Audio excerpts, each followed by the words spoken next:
Promo ato mayada shema munyina mu ha SOMPA 106.5 Accra. Yankrabata wodo atwa maga na ho hia no kaseboyi anamu. Wokwa Asante Mantemu a 93.1. Adavo Radio Paris France abochime mo kwata kwa. Wobetumi atie kaseboyi bi ebra wode ato SOMPA 101.1 takrade aye SOMPA 103.3. Tachimani ya 106.1 hono ba pabutu. Sunyana 98.9 Kwanza 90.7. Doma 101.3 no ya SOMPA de no. Ana Doma FM 100.7. E wonso yedam mankasem kaseboyi nam ho ebra wutie kingdom 106.1 ana wudi koda no so no aye sachiye. SOMPA FM. Wabasho www.sompaonline.com and somewhere de banadodo mu anu banya binu wakenkan. Kana sheba radio ya da munyina mo asedam wose and ya demo live. Awie ko Facebook no so na boshe wo SOMPA 106.5 Accra SOMPA 106.5 Accra wo banya ensami bi na afei wo hweye yi ede afiri ho na enansam do ya yede ebrem wo no time heba mixture wo krai mu se dwedwe kasa natural mineral water enso eka ho Hajia special foods nie wonmo na so yasene a awiabrei yada kase boy eba besom na ensam do ya yede eba no ne ne mu no ebi ne se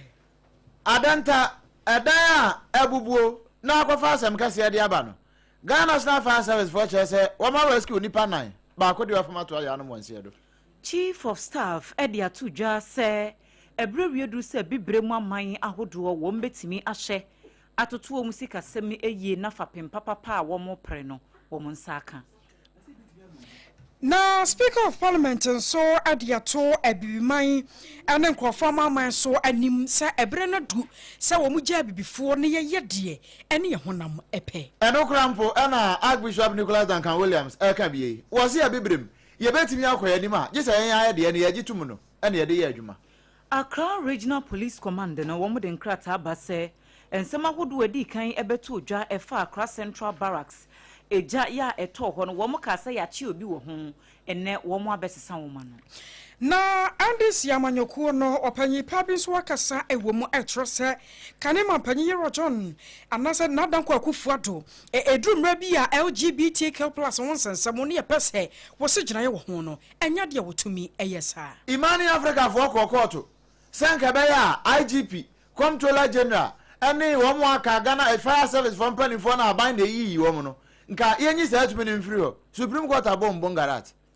Onmonyamfo Samuel Atachia en wono so kasa se ehu behia se kane soafo anu wo hwe omeiban bonsam so yera kandapa ne nkrofo bi wo mbedi adanse ewo adubu ahen ne court nsemi emu yefi won mo ebekọ be man so na ehon so de ya de ababa somwe ni nsema hodo pi no wa ya edika asanso de tio asomfo basa eje oba no konkon ya tenase a ya de akete mababu nsemi nyina wasewo ade ama wo na ya no amo ne ya de ahia awiabrei eyeme AKOSUA AGYEIWAA KODIE BOATENG mene Oduma nkoma chiame obrempong nana KWAKU AMPOMAA yene ye Esquire ADWOA ASARE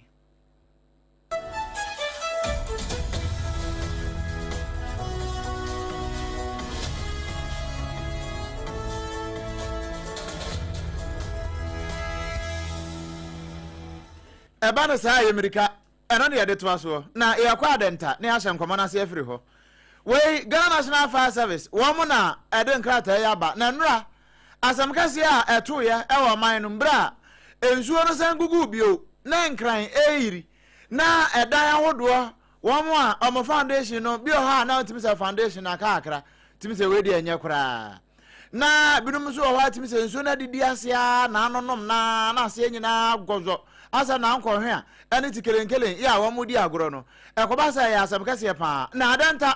adanta news site asam ne ye kan sesi na we no omse dan bi a ben da Yesu ase supermarket ya wa adanta news site omo da Yesu ase nra no na sa na asabkase ne di akire ba ena ensu eto ya ma edan ase nonom ya na ejurugu ye no oh no kura asam ne say eno abese no nsia pa mu ho de ko no nsia bopa simadua sansia ho ba bi no a ena distress call no kura ko na DO2 Desmonaka, one more on the duty Sabrano, and one way dispatch and 10 times. ana won koye won koye no oh etiefo sanka wo dwan ne e Facebook ne so a anka be hunu bi pa na won ko hu say victims no a asamato won no ba ko ye feru Margaret Peli won musu say wo hwe no a be obese mfinhia aduasa mu ho ba bia ena Fred Atagba wono so ka ho wono so mo hwe no so be mfinhia aduasa mfinfin wo ba bi Solomon eka ho Seiram Jigba wono grado ya akoda ketekete ena David Jigba wono so ya akoda ketekete we mu nipa nan a eja wo bbo modin a eyi won wobreko a na edan no adwiri ade agu won so nanso wo mo kire se emu ba ko de wato aya no monsie do a aikoya woro ho sempa na we say nipa nan yi wo bbo modin aye ne fast and one room in our call 37 abaya sabia saja omukwa akopa yarehwe e de ama won a eno no omugusu kura ho sabre ya womu agi emu ayarehwe na eno na akofa asem kase pa e de aba manfo bebre e kasa e de fa ho eno ena ye ne DO2 Desmond Aka aba ho nkomo ama na cheche nsem mu sene enrada wonu koduru ho a ensem no te yetena se ne nto aso na afa bia entimi enkoboko afa bietum na wono so ntena se na afa yanto aso saa sanse ade no womu piapia gumu a na enko eno nti womu yeso de manual e na befa na enso manual no kran so a eno so ko delay eno na DO2 Desmond Aka echeche mu kire se ne kwan ya fa so a womu timi wurawura mu a timi duru ase ho ekohunu ba bia na asem kese ne wo pa na wa kire se womu wie ye kura no na boba ese nondu apa ho sima no aduonum enan a ekwakobodu ba ko ha ne sa na wa kire mu sei. As I speak with you, out of the 5 that were retrieved from under the rubble, 4 of them are responding to treatment at the 37th Military Hospital. Rescue operations ended in the wee hours of the night, around 11 p.m. yesterday in the night. We are trying as much as possible to unravel the cause of the collapse. Just that we want to advise the various assemblies who have some kind of structures that are compromised within their jurisdiction to intensify their efforts in terms of inspecting such facilities and ensuring that the people who are occupying such facilities are evacuated to prevent future occurrence of such. DO2 Desmond Aka wano na ekasa edema dum de adwuma ko no e wo man Ghana mu nrampo ye ne bon komo hot bite so na sabre no ayedi nkomo no na sa distress call imai ye ne di nkomo no wie ya na e na distress call ne ba ya wo motiwura mu adanta news site a nipa ba ko de wato ya no monse do na mu 9 de wo ma rescue wo. Abusia miyama kwaku amoni ento akase ebo no so ewo ensemfoforo emu na chief of staff Yera Julius Debra wode atodwa ya we ne your first nkwa wode call ede ama bibiman ahodo se wo bia betimi enya de efre no economic independence ne dia na esesa wo mo hyeto to niema no wo musika sam no etimi egina ye eno na bia dachi bia ba se wo pe emwa bia eno no benya ne ntem so na wankasa wo mpese obi oba o chem so pese wankasa wo gina wo so na wo man kro no usika sam totoye ne enkoyi a ene na nya ade bia saa cultural sovereignty no ebetimi aye adwuma wa bra sika sam totoye no enyina yie na dwumadie bi ekoso eye 4th Interparliamentary Conference on Family Sovereignty and Values ya eno no ekoso enra na Yera Julius Debra ne kodjino mampani John Dramani Mahama naimu edesa ensemi etu eja na wasan afrese sesa sika sam fapem no aye ka no ebetimi agina ye de agise mfidinwuma yetintim no ewo memu afa bibrem ahodo no nso esese wo mo boaboa wo mo ho no titru pa ewo adwadie ensem emu. A sovereign nation must be capable of feeding its people, educating its children, protecting its vulnerable, creating opportunities for its youth, and finance its own development priorities. Across Africa, our citizens do not judge sovereignty by the speeches we make. They judge it by whether the lights stay on, whether jobs are available, whether schools educate, whether hospitals heal, and whether government keeps their promises. The ultimate expression of sovereignty is the capacity of a nation to solve the problems of its people. That is why discussions about cultural sovereignty must be accompanied by discussions about economic sovereignty. We must build economies capable of supporting the social systems we seek to protect. We are Chief of Staff Ora Julius Debra. Na Jumadia Sonkobia Koso, our Magana Muya watching din say Interparliamentary Conference on Family, Sovereignty and Values, where any the Tosso Naya Koso, our memu and conforma my so, Mrasava for 1 Munata Ababashia, our Magana Mua, Ghana, Yay, and Na Yedimuntin to mine, our South Mediano Emu. Na anam so much, I mean, your Magana Mrasava de Fee, Speaker of Parliament, here are Alban Smana Papin, what they are two jar at Rosse, a true maybe a yana hat on a pa. Say Yankasi enemy. Santa Munia Nuse, Crobian and Mamma, what might be Yanni, a mamma, and money, a woman giddy. Now, so I say, and Croforma, my suppressor, a woman to chill my Ghana con. Now, dear mamma, and near dear and say, a baby would our man will be to Muntua. I only account once me. One much as a heart in a pan, Wabasere, will be any limb, do lemon pabua bias, or man to be answer. One kaka is a sad Brenimono, no beard in a lemupa. It is a one watch a chill of mine. Now, dear Sabio, mine was somebody motua.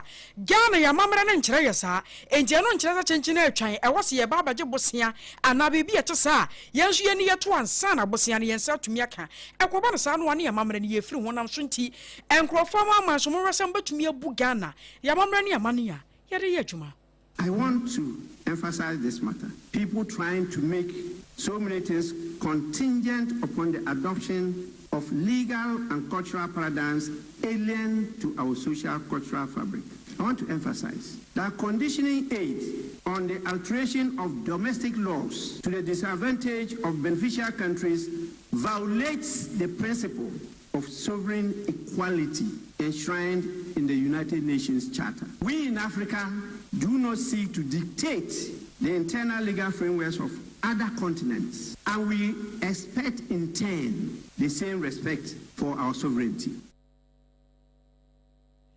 I was your way, a Speaker of Parliament, here Alban Smana Babin, and what my dear Chronoasiano and what dear Semi Etuja. Now, Saj Mediano, one more to answer for Titania, and one baby, ya woman in our room, and Imonium, Equatage Medianachi. Nabako account here, General Overseer, Edema Action Chapel International Ministry. Archbishop Nicholas Duncan Williams. Now, oh, Papa and Anu are one pie grandma dollar, ya. Not Sydney Bruno Sano. And now, Hobby. Now, Okoyano, and watch us her. As someone else speak, I can, AGYEIWAA ASARE OBREMPONG Kabia, ne kuku krabe ne ya. Say will be say one yenya no one ware frege. Adaya o yebroni. Na no abante wa kwado se ne rice cooker and wo be wa no. Na we sebi mpreduas anya jimi a. Obeda wa rice cooker ma na ye. Sebi wuni wo ware rice cooker nko wo. Eno na Archbishop Nicholas Duncan Williams ade to so no che say, "Hey, eno ya momo de momfa. Hey, oba bibre mu a ya oya de anya hwe kura no kan tete no na nanom timi ware miensa nan num ensia eno de mo se mompe na ya de a eno de mo menye eno so kan ne sei." I have a dream that in my lifetime Africa will be so developed by principles that works for us, not by principle that works for others, but by principle that works for us as we look at our culture and as individual sovereign countries, that no son and no daughter of the continent of Africa will queue for visas to go to any other nations for greener pastures. But our sons and our daughters will work and labor in our own land and our countries and achieve their dreams and goals, fulfill their desires and destiny, succeed and prosper within their own countries and their own borders. Na monka ya mamwa ala na mode mo se mo nware mienu ne miensa na mode mo di ntrumuntu ene dia ware dia se we di on de wo so de ne kraman no be ma na afa no we sanse muhune na mode bra ya wa bibrem we ya gitu mu enye yie we ye Archbishop Nicholas Duncan Williams and what say bibrem mo ma yen develop ne mo yemfa yen ya nsusia ne yen hyehye ne yemfa nko yanim Mayen frisa ensem no emue na yenhye amane foforo Accra Regional Police Command na wo de ato dwa se ensem bi a wo di kan ebekan ye se eja eto Accra Central Police Barracks nam so ma wo beka se ya chinipa ba kokrampo ewo mu no wo se enye sa na tie yenji obi a enti weyi eye statement foforo a wo de aba wo akyekire mu de yekoso nkasa se ye kasa yi enhwehwemu a efa sa eja no edaso a ekoso enti wo ntimi meka na people se bia ade wei ena edi eja hyehye ne ba ekopem se nhwehwemu a wo mo ye no ebetimi awie mudie na wo se de ye de wo mu ne sesebe okra bia ni ho no mo a wo hwere ne nkwa entie no de eye ade a eye ne gide sem nanso wo mo ka se wo mo akyiri wo bi ya sa nipa kro no se den wo koyeye e wo fire incident na se yenim wo mo se enye sa nete wo mo nyanchi wo bia na mmom fire officer baako ya wo no so wo pura ye won de ne ho kakakra ye kasa yi wo je ayarehwe e wo police hospital ya mpenifo kra e gbo amane se ba bia woda no eye entiemu nhye da enye hu saa na ne krakra mu no Ghana Police Service fo gbo amane se won be kosoa ne odum djadwumakuo no aye adwuma no abom se de be emergency response ahodo ya ho dwumadie wo mu di wo man mu no eniema betimi akoye di ama mo na mre bia atwamu ena na mpepi no omanfo tabo fire service force bo nanso sese dia dawro ma wo hwese de o masesansa wo strategies no adanda niema ni so a DO2 no mo ba yeyi utim se niema ekoyi ankasa enti Ghana Police Service force wo mo ebekoso aye adwuma no se de be ya wo mbehwese bibia ebedu form e wo sa Accra Central Police Barracks January etoye no ehu I was your call and some from na and this Yamanyoko Tara constituency organizer deputy ayo monyan for Obin Francis and near money boni kwaku mensa brampa etwetwe enkomoyi na nkomobo no dodo no ano efa Ghana mpuntuo ne nkanko en ye yowi ekire no kra no wo mko ano ema LGBTQ+ honsam no ebi ekokofa ho na eno no panyi pe baba kire mu sa wo hwemu a empanyimfa wo baba tena Ghana akonya so ko nyina no wo biya tumi de ne dia tudwa kire se woro de anyade a wofo so nefo so kina adekien so ka ho bi na so ase kanema mpanyi nadan kwaku aro de won wantumi ahu bibia san firi ne nkyɛn se LGBTQ+ no wo sigina yesonko ewo ho se wono de wonfo so wo se ase na sem bia obeka bia no wo kebu be akyia no kasakoa mu se ase daache bi no ebetumi asi ewo magane mu eno ne ade a edi enya ahadwene amabepem ne LGBTQ+ Ghana yentumi sigina ye wo ho owura jondaman mama ema yeti asese wo ye Assembly of God ni mapa nti wono de enye ne tam na ade no ebeba so ye man panyin dada wo ye ne bebie ko ye eye President Rollins e ka se ompene so ye man panyin dada John Ajikunfo oko abrichimemu ema abrofo no ebusa no man panyin kufo e ka se wono ebeye president a ye be gisa tumtumu no etumu de enye ade a ebesi ewo ni penso man panyin John Evans Atamas ono so ni tam no eba ye no ema abrofo no ebusa owura Atamas e no se Mick John Evans Atamas mi mabreso na mi mai Ghana ebegisa tumtumu no edipadia ende enka Professor Mas mambe ye o mampanyin kwa de anka ye ono so ampene so owura John Damani mama nso ebaya ono so ni first time no ono so saa na tie me pacho ne na do danko akufado nko ekoya nsema na akufado eka ese anhwa ebrebi ebetimi ado no ye betimi agya to no o see it bound to happen adenti na wuna na akufado nko wutam na wusi ebrebi betimi adura ebia ye begye tum se ye wo subo bia ese se ye di subo no ekobo ne na do danko akufado na eno chioro no de beto dwatrosa wani yera mahama yarega ayi adwene ye papa ewo ensemfo abaako mienu bia won maka ediafa LGBTQ+ no de wo warehemu wo gidie mapa se dan kwama bia no se Ghana mampanyin yero tondomani mahama every UK abrochimem no ba bedru na mrashibdwafo won mo agitum se LGBTQ+ na free bill na emu baba ye mranko ade a mampanyin ni kokromuti ebesiase na no waye amano ye na amane boyi kwaku mensa abrampa ye wono ewodoma ene de amane boyi ebesomye ye toa ensem no esu ye toa ensem no so ewo ensem foforo mu na enrada ena Supreme Court wono kwa asetena na wono kwa ye no na eye ensem bia eda ho de kakra bi na we no mo hwe constitution no article 191 no ewo amamra no emuwa na no mo hwe scope no junction no so no ho na no won hwe say Ebeyanka Supreme Court no wamayehu the clear distinctions between the officers the IGP ne de no wine Director General of Prisons and also say wine and afi fire for chief fire officer and comptroller general and one more company for dead as institutions be say no we kwaya be fa so be appoint wo and he said ye be ya enkwaya political appointment na nko mo akra betimi ehu wo ho no mo zampa we na adu ne so we nko na ne wo mo ahokra no mato aba na nka ye pepepe na eno no koye no na ye Imani Africa ena wo mudi mutintiman pa na anye wo nko a security analyst I friend say Professor Kwasiani no no so bata nchen ena wo no koye no nipa wo motena PM so no Penny no di anim pa chairman of the panel Justice Gabriel Poaman wono na edi animu wabaya no ase na we dey say wajitu monye yi and in fact wa mo anya ntum na womu wie ya kura no a womu ye judgment ne nyina wie ya to nkrata ne bi tutu egu dasbin mu no na ye ne Kofi Bento wono na ye vice president Adema Imani Africa ye ne bonko de bi papa wankasa mu kura ye lawyer na no ponche kuna na gina ne nchen na also wankasa kura ye lawyer na sani enkomo ko wo court no wonti asemu na etesen IGP and prison, they've separated them from immigration and fire and others. We don't see that separation in the Constitution or in any law.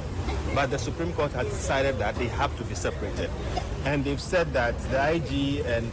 prisons are special cases. And therefore, they've given different rulings concerning those. That was my understanding from what they said. And then the others, like immigration, fire service, and KODIE, they've also given a different set of rulings. So, in a sense, what we asked for, they haven't given us. But they've decided what to give us, and they've given that to us. And that's what they explained, that in their mind, the offices are not the same. In our law, as it is written, there's no distinction per se. They all come under 191. They are public servants, they are protected. But the Supreme Court is saying that 2 of them should be specially treated, and then the others should also be separately treated. And they gave reasons like the security of the state, and the president is the head of the security, and a couple of things which it's not clear to us. One more camera for no, and the AGYEIWAA ASARE. This will be almost ruling at the Bania Kankana. Baby, a repetition will be now AI cry interpreted by a cahono. Near any comma. Where you go for Bento, Senior Vice President, Adema Imani Africa, one no ponchiku, and a boss uncle. Yedasua ejina emrano ensemno emu na lawyer Samuel Atachia na yemre nimni ema Kane National Signals Bureau kwankyerefo ya no wode adwumaku na no kwabena ADWOA na wode ato dwa se empenifo ahodo ebi wo hono a ene ensem a announce nti yede kwabena ADWOA no akogina court wa 49.1 million Ghana cedis ho sudwetire ene de ne tiri so a wo madi court akoni aba no wose ene wo pise nkrofo bu ho ye yiwo mo afira dansie no emu enti won de na dwene mu ne tusuye mu no eyade a enkrofo bi ti se Kane National Security soafo Albert Kandapa esese wono so woba ena National Security Coordinator no ese wo mu mienu nyina ye fra o ma dansefo sanse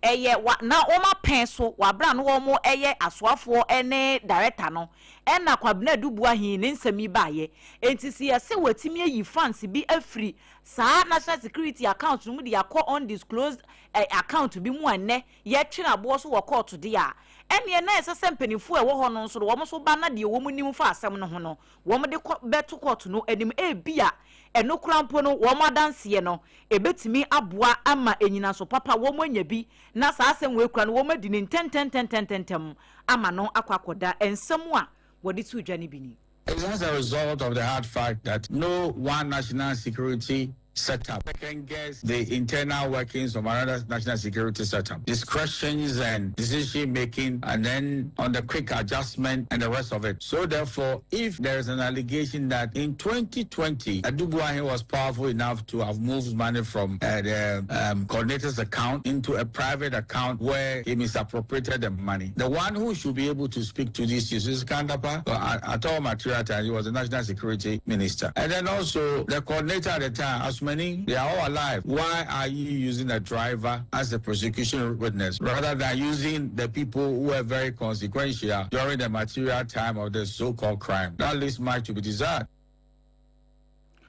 We Onmunyan for Samuel Atachia wono emrenimni Emma Kane National Signals Bureau kwankyerefo kwabena ADWOA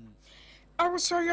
and some no so. I brought your Daniel you see via drama one man say or boys lab no aka I brought your friend say Freddy Kumi I don't know one man say abutrika na senta mo yo company for fa one more enam sika samo eho ehwemu bia na ekoso ewo eye o my Ghana emu na eno wanam so am abutrika de wo mo man be no watumi amiti ni be condition nemo abrantie no a your friend say Daniel you see even the yakasa yi besa abosome numnie wadaso atwiremu a one more air de ekwa pa mpanyifo betumi de na faso na nam so ama na busua ne namfofo ne adofo kakra no wo makeka wo mo bom ye yenko de koja bobo wo mu na wo maame e friend sa Ajara Ali wono ane nsemtwofo akasa ane wo koto asere se wo besere ne ba no onya nchen kora na sene mu ba ya se bre ye kasa yi e chensa de nso ba ko atie sanse woda wontumi na wo besere koto se koto nya no na nka ne ba no wo maame hwana nim kakra na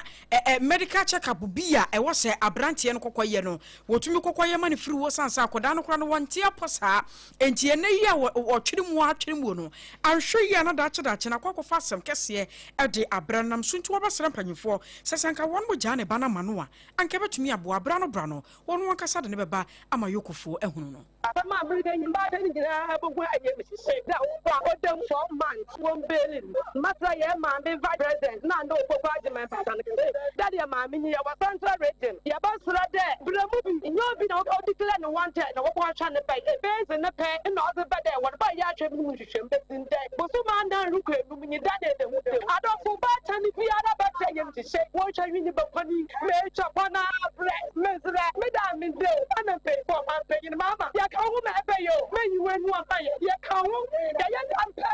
mesra do hu ya baba. Na don top. Or report no nya na o retreat no. Mesra ga na pay for. Mama won keep Daniel BBT. No one ja Daniel. Na so when you anytime bi ara ma me man na me kase. Ya nye no baba. So what ma what time bi ma na bi say nyim. What time bi ara nyi won no ma. Who da the baby o to da mo to mo ete ma na se na anwachi no anabusuafo ne bi enafei abranche France Daniel CV no ho kani won so akasai e mankoto sra wo de mampanyifo no ebini Dolores Yanako, I'm Daniel Yusuf's wife. Please, on behalf of my daughter, please release her father. She can't do without him. I'm begging. That's how I speak on behalf of my sister. Please, we are pleading with the government. Please grant him bail. And he himself is battling a medical condition. He needs treatment. Daniel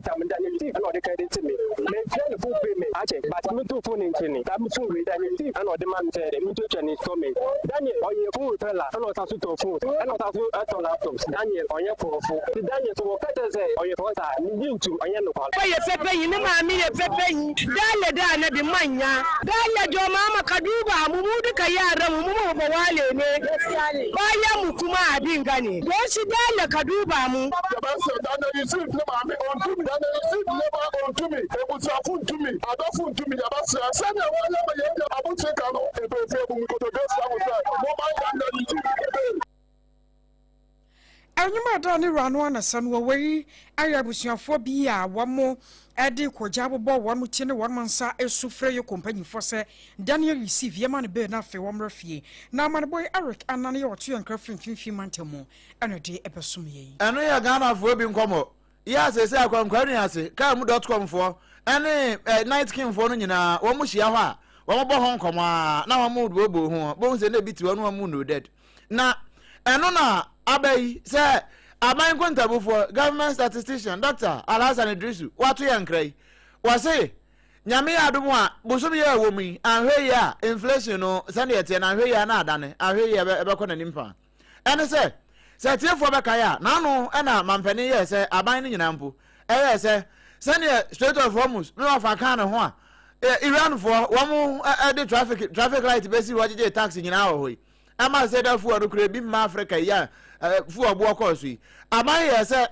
wo tua true Ghana cities e wo diesel so na petrol de wo tua 36 pesos e wo so de ama Ghana fo na ba ye no e bo aye pa e ma ne ma nyina akoboko no kura ka ho bi na inflation April ni media no na e wo fom kakra na nso se si ai April tabra na inflation gina 3.4% e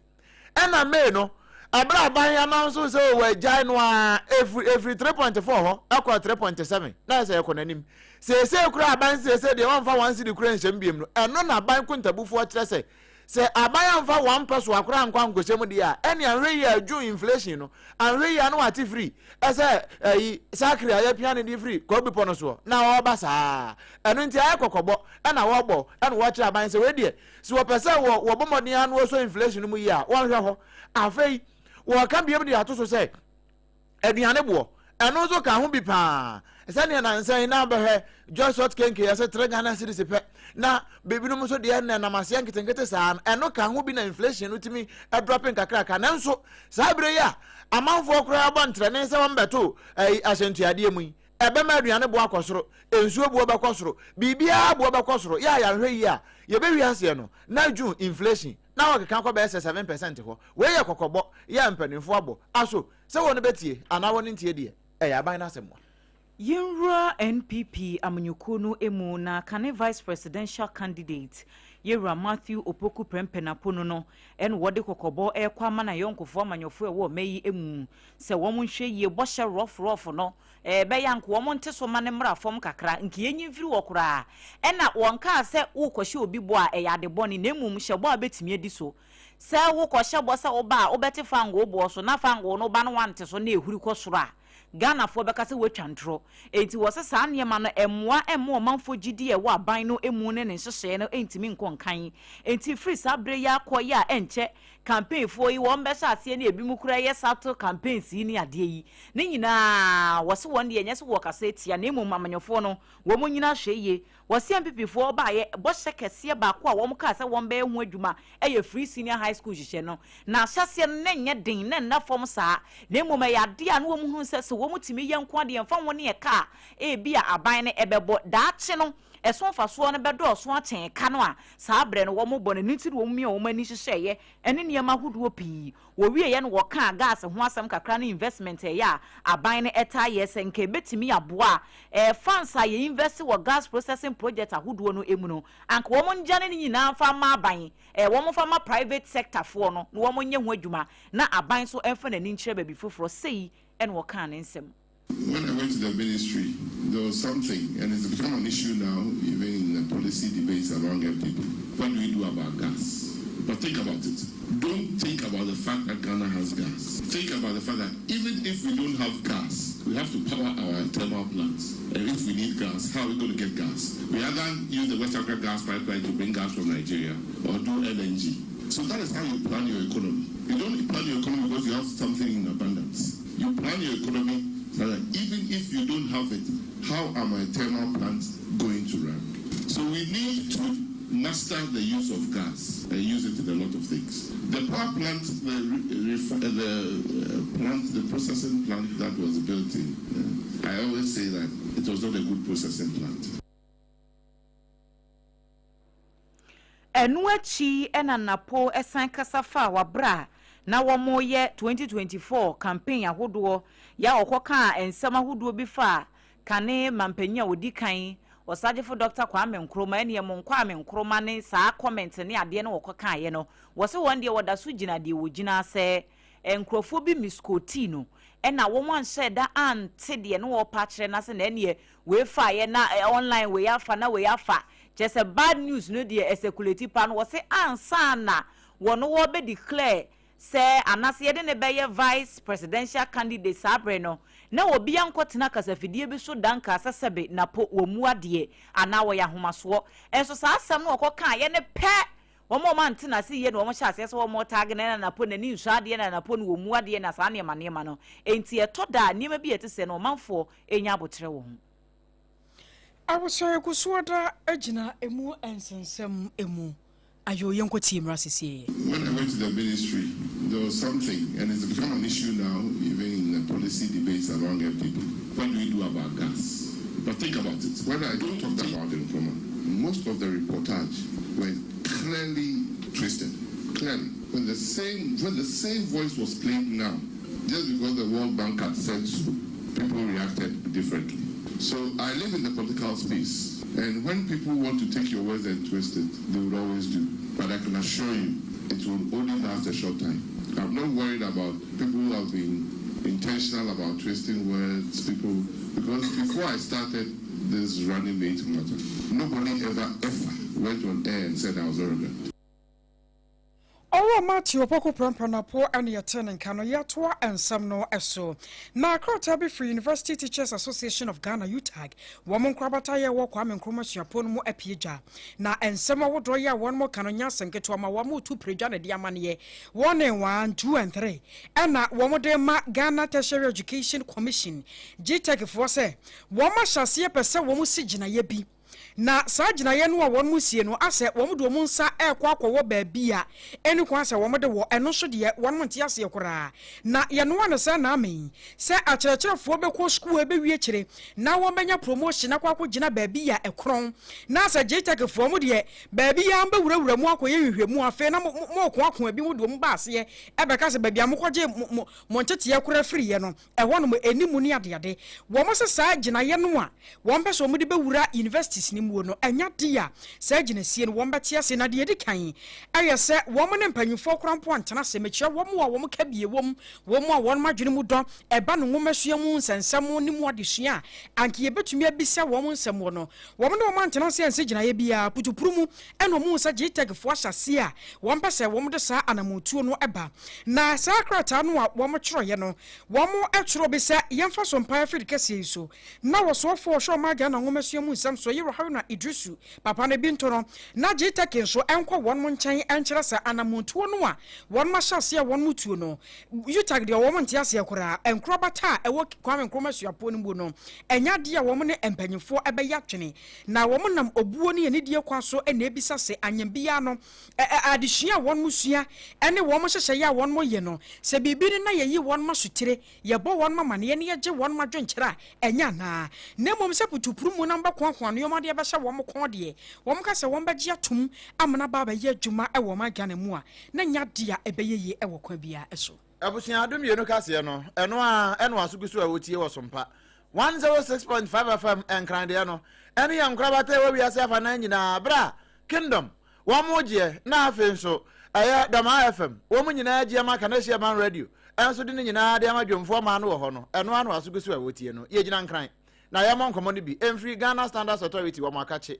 board chairman edema authority no Yeru Ahudu Muktari wono kro ya alaji mpo na wo ka sei wo kire se eniema ha wo mpa ewa wo makache no edoso sanza wo mu mfidie bi ho a afidie ba ko bi wo mo de ye adwuma sei enya mfinhia bro ne ho ne ho eno a o esa ye ba ko pe eno nti wo mutimi ye test no bonza aturo positive obakwa akwa another test na ma negative nti afidie ba ko pe etima results be yes 9 na sabaya ansesa no a womotiwa say Standards Authority nyanwa asa amanfo ade inferior product ebegugu man Ghana mu yo womfidie ne nye wototo de sraban. In the areas of the revenues that have been capped, the internally generated revenue, the government takes a certain percentage. If that could be relaxed a bit, that will help us to actually retool our laboratories and be able to recruit more hands. We realize that in the work we do, there's standard setting and there's also some regulatory aspect of it. And with that work, you need a lot of boots on the ground. The testing of heavy metals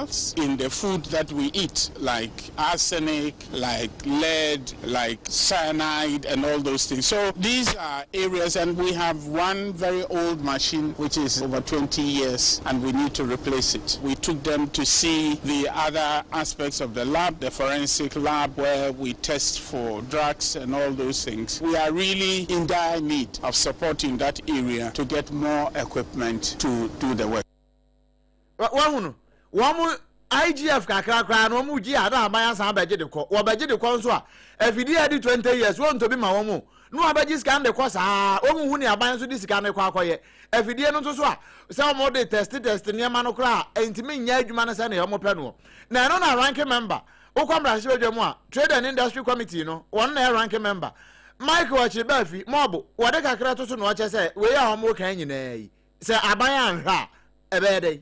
over the period, it has been a perennial problem that everybody talks about. But they will just fix it because they don't have many workers or workers across the country. So they are not able to monitor and supervise. So when they leave, they will just recalibrate. I don't know whether they spoil the whole thing again and create a mess on the dispenser. That's the problem we are facing now. And everybody who uses the vehicle has encountered one of these problems. And we don't need to sit down unconcerned. That's how come I believe that my chairman said that there is a need for this business, Ghana Standards Authority, to recruit more people. When they get a lot of workers, some of them in the districts, they'll be able to now supervise and monitor daily, not intermittently, daily, to stop these fuel operators from cheating consumers.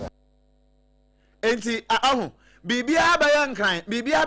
tia fidie ba akopenu, obeye bibia nanso si echichem na district bia yade Ghana Standards Authority wo munyuma ni bia ko ho no ma ye adwuma afa adwuma efo dodo a ankanya bia nza fidie 20 years egusu wo no na ye adwuma kebeton fidie ni bia ka ho aman wo adwuma ye Ghana Standards Authority wo mo mfa ni pa ni bi nka ho wo mo ntatro ma kwaban mu we aya ranking member edema Trade and Industry Committee ya wo mra shebe dwafie Michael wo chire ba fi wona na no point cheku ena bo nkomwe Ewusia wo ensemfoforo emuno na no otu da kon na eye kandini ema Ghana First Alliance ku no kuro ya pajage wono na eda wo mo ano na no a wo mo friends emtrofo enhiemu ensem a wo kan nyina no eye Ghana fo ya isi a de wo mo free South Africa mine mu ababedru o man Ghana mu wasra ban se entutue bi a won begu akwan mu tichiru pa ne sikasem homwa ya won betimi ede ya ma Ghana fo no wo mo hwe no wo mo nye ne sa pa afi wo mo fa hyehyeye mra ebetimi ama akwanya dodo no adoso wo Ghana ha no obi ansesa na niyoma so wo ko obi ma so akwakope greener pastures ne ye den eye sikasem wa ne ye ka sese bi nipa kro no te Ghana ha na ebi adwuma kora wanya bi nye no wanya sa 3 square mil na ye ka ho asem no enti eni wo ko obi ma so kakra ede be ma no wo beba no wo betimi aye japade bi woni kro mu a wo prefer se ni wo bekwa akoda wo mu wa bonten akofa tete mu na wo betimi anya 2 bedroom bi esi wo Ghana ha ana obeto asase ana ase na busua so ete ha na obetimi ahwe wo mu enti enye obia peda se nka oman Ghana emu ye ena adwuma buo na bibia ko nkan ya nka obi besesa na ye ma se wo kwa akoda obi ma so abonten so na awa kwa kokunu wo se sa ade ne de emu akora na ade ba ko ye ne ya ne se enwuma bebre wo Ghana ha ni nyina ya amanonefo na eye government contract nso ye de ama Portuguese fo ne yifo no wo mo ye womo fa so womo fa Ghana fo no womanya bia ye no woma gisika na boso enti sa ne ma no nyina ka ho ena ne South Africa de esi wo ho na bia esi wabra woni ama ne boni na opon chichiku edi nkomo no sei ena wo chire mu kan etiawa ekoi edi de Ghana First Alliance ya kan ho abon si ebeboa na Ghana afa no tuma na ne yakoso South Africa ne English ye trom say penny for centers ko wo bia ni oija ya te ne ma miensa ana ye de to abaye ye bi kan ye besere say o hwe ne South Africa fo ede yen no mo so mo pam ya ko ikrom ye kromfo ne ba o ne ye adwuma no so be bi ho no South Africa fo ko ye fam ye ase ajo na ye ni ehwe largely mining communities yes South African companies and no nye $50,000 bia na $100,000 go di Philippine ba na be business ye na na ma pade a oli ja me ene wo ene ye gina ha ene de ye bako ba ma so president se so no be so me mo ye nyina ye bia a ye kire se sa contract ni so ma ban ye mpeg Ghana ni a ye capable they are making some of the names clear it's a hit gold fields any omo aka they have the capacity they can take over number 2 ye catch the African Union say omo sori wakane entom enye sa empanyifo beka so mo ye se bi nkraman ya omo se nso mutimi nka kemi akwa se nsem hu ya yenu anu e South Africa ibi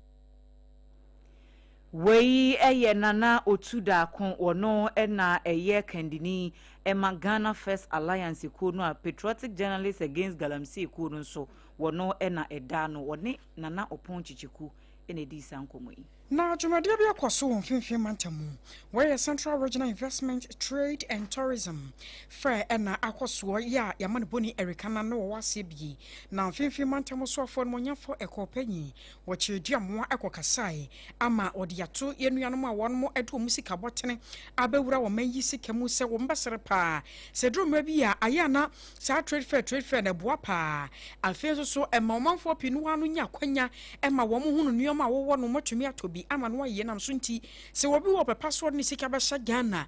ye nneoma mu a aye a ebre ti seye no wona no nneoma na di no obi ahunu bi na wo montete so sane ba ye adwadifo ma na mema so obi ansa ba ka bi ni yaton enya sika botene e de afim yewura ekopanyi ne nsemni say yes program no che wa jim de pere bu adwuma yefo na ye ma won yama kodo an incident na ye be ye wi ni ye be tena baby na ye nko bi so wa so ye nko baby a wo ye dwuma nko chere kwana mba wo mde wo fa mba do wodi we dwuma na wodi ana ncheche bi a ncheche ona na ye de wodi ye dwuma ana mpo wo ba ha ncheche be na wo ba wo benya because adi okodo be na nsa na de nenum odent na ye ntumi ye bibi a obi ba obosuan bibi fofo na ba de ne de na odo ba na odo be che ne mo okwa obi ndechi ntafi mi ye de mo ya technical ya mam ye hu da wona wo ba wo bosia de ka ho ya mam hu da oba ha no kwa ye bedi nachi nti ye benye tima consultant na ono oma expo no ba do no ye hye no kete de ono consultant no onye pre and post expo nti say ye consultant next when no organize mo abada osan oda tumi ye consultant so e ba hye businesses na wo ba ye exhibition no hye na ye kwache kwa aban ba for da bo na individual ba for abo ye de ye nja won da mara na afiga ye nsa so ye nka won mbo de won bra na won be ye nti da abi ye chede ye be ye ni jizire obaya hu kapa mameka da msumu da mfra ma ye na wona da bi wonya akwanja wonya ntetenka kanka no wejuma ro kodo papa na enwatru no ana oman yo wo gwa traditional council wasaber ma doctor Kwasi Atayo otosuminu wona so de kakra to aso what is going on around us in the world between US, Israel, the war which is going. At the end of it all, what they say is that they're affecting our economy. Because without the economy, we cannot be sitting. And economy depends on what the reason why we are here. We produce, we communicate, we do all sorts of things to make us live and live well. For 5 years, we want to show the world the importance of this region by way of what we are able to produce, the way we live, and how this region portrays this with the whole of God. These days, digital form of communication, whatever, is taking over. What are we doing in using this digital form of communication, of selling, letting people who we are? All these are things which we must use to sell ourselves. Na nekokro mokro no anoro akofia nka wono dwumadia sunkuino consultant awase wono so ade futuo kakra eto asose. One of the things that exhibitors will complain in or a lack of publicity only the day be our work. Exhibitors want the amount of the every day because of publicity through social media, through traditional media or whatever. But for publicity, it comes with cost. But however, no, them out there, a publicity number of course is activity background so that people can come to the ground and both exhibit and also take part in any forum and other activities. Maybe a forum, maybe a musical concert, maybe a cooking competition. Those are some of the activities that increase to reduce complaints now exhibit. But the number one is lack of publicity and attendance. Into those two, you will make sure that this time you may increase the volume now exhibitors and so when you're home fast.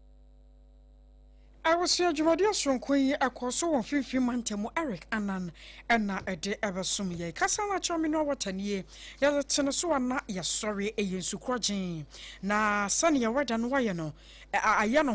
just a walk a cranemu, and doing yen sure a unupi. Na unya Cassana Chamino, what a sanwa, na baby with the amount sans bueno, a motin a womb, and not one no cranua, a sub woni pediano, a siesi babia. Party as engagement outdoor in a year, a Yakasana Terminal Water 0206 469 0206 469 Time about Mr. Malaria fever, Drono. When you be a waji, was one more to 2 minutes, you are persuaded, ya. At your time about Mr. But what do you saw a borrow from pharmaceutical shops at Hudomo, one sir, a becan 0244. 417-669 0244-417-669 and I'm paying for any encomo. Area here now KWAKU na henkura na abo wadwenem so obekọ no akodidie bankuni tilapia na wope okro soup na tiuza fi wache jollof fried rice konkonte apeprensa are haja special food to e wode na ye papa waseto nsa frɛ no e eno wane se wa wosape no tena homam na wode bebro ba bia wo bia wo ye adwuma no pa 8 kopem number 880 na enni nkomo 0246 359-921 0246-359-921 ye jena we so ye dan hotel ye ba ye kwa monani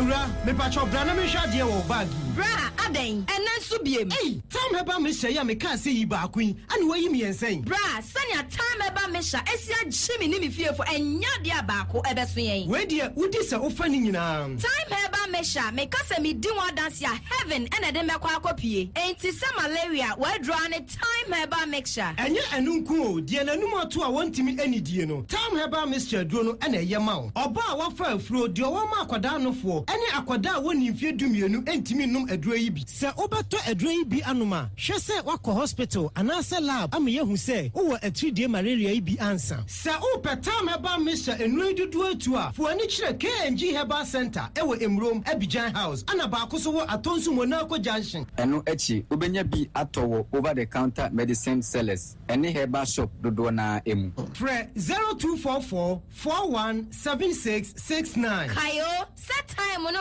TIME time herbal mixture afi malaria fever bi adani ziba ewo munu betu akọ. FDA agi ejodi enkratu yi atu. 21st clinic aye sciatica expert. Sciatica no o nerves na wo to ase na fa wo siremu na fa wo nansia besi ase ho no. Se ho techema eno ene ye fa ne sciatica na etimi bubu o to ase ka wo se dwe wo siremu wo je ho ba bi a enye. Na no na 21st clinic ba ye adwuma pa wo mu ye ntia baso bo ma je ne wo Ghana ha ene amono ne enya asem ketewa. Wo mu je international awards ahodo wo mu je local awards ahodo. Na no nso na wo mu bi the only sciatica research and treatment center in Africa. Bibrim ha no ebi ni ba bi a je 21st clinic nkoa. Wo mu je bibidro ene besa o yare no masa de machine aka ho. Eya yare sabia yare bia wutimi de ko ne mama ade ba ko a wo ma gidi wo mu pa no. Eye sciatica ena stroke nso wo de kwa diabetes ne hypertension ne ade ne ade. Ghana ha ba bia wo mu ho. Enkran ha se ye wo Tantra Hill runabout. Se wo free enkran eba ye wo wonsa ni fa so. Wo fra masaman so na eba nso a wonsa bonkum so. Eho na wo behu ye. Fre 0540 311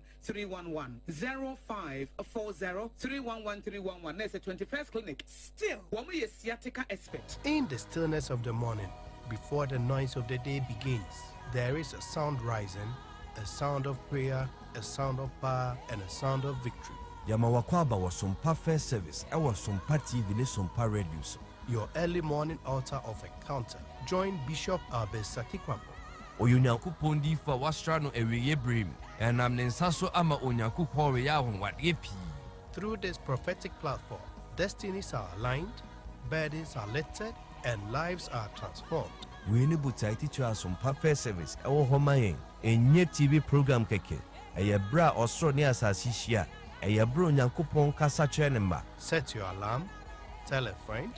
gather your family, and let the Spirit of God reposition your life. SOMPA First Service entra wo hu hoda. Eye dwada kusi efiada anopa. Anopa no nunkusi anopa no nsie. Fa woda ni nyina share radensa na erade beye.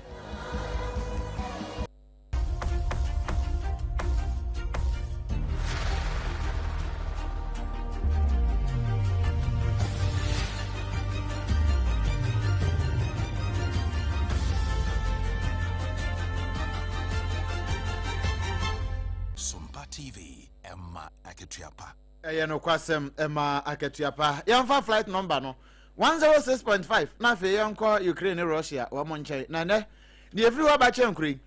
wo mo ato drones ni bi ni ade bomb na soma no nya ni a ede nro koni bia ni ade bomb soma no wo mo ato bia ma sese wa kwa akodi adwuma kase e wo sese aye kase Donetsk emfinfin ho na ekwa ye no tie wo mo se Russia bas bia na nam emfafra mu ho ena drone ko bo bas num sa na bas no o say top white vehicle completely destroyed ate teno kra ama me no ka say nipa maako be say enwotwe de wo mu nyina to aya no monse do a edu wo mu nyina nso prepare sa bas nipa be say du nwotwe ena na wo mu a emu nwotwe de wo mu nyina agye kura woni anka bi ena edu so de wo de prepare mu ode ne pa sa wo hwe wo Facebook ne so a bas no ena da so no ya wo mo ededa so kama pa na nso asem fresh de ba no ya awre hosem eno na asem ba ye busa Russia for say oh aje ni abe so omunya na Ukraine for na edi sansem hunu sei ena ekobusa Ukraine for say wo mo de nya de a won beka sa ho na o de hwe ne a Russia for aye won na say Russia for na o ma san atwa mo ho baba bo mo so bo a ne Russia ko beka bia wo monka form ho nya de a wo beka ho hwe nanso Vladimir Putin was say send a word device in yama no send na ikrampo nkom kwa akoye bi wo Kiev ho ani say we nyina akwa ba nti won de was won ka hwe na emom ne kusa nyina ahyeretirim ne ya wa chira wo de ba no say Ukraine for pa wo munyina yi nyasa Volodymyr Zelensky wona ne miye no be chia yampa I was your honey, I didn't send me SCA. Now, Southern Wafidian would day at 200 more. Shannon Swan said, we answer more doya, Yabakin can yano, as son for Bassa, and your better Siena and Sanano, yen ye be a 2-bedroom. Na wakwa them 2-bedroom, wadaroma, yes, Ramo, Monomoy, Penijasu Jasupanyasa, in Shibato Irafaye. Na ye pebu a taifa, atomic down, a Shaman Estate, Quabinya, Pokia se Ablukuma, NIC, Abelempe. Jowulu Tantra Hill Achimota ena de atwa ho hye nyina no yenya bia yepe na mom yempe agent bia yesere mo afierofo mo wadan mo no mo ayewate ya homa ni 0240 742106 0240 742106 0240 742106 and 0556 358 196 0556 358 196 yani abatana se kenka ye ayeme akosua AGYEIWAA KODIE BOATENG mene odoman ko chiame obrempong na KWAKU AMPOMAA yani Esquire ADWOA ASARE yadamu nyina se amammu anitia adehye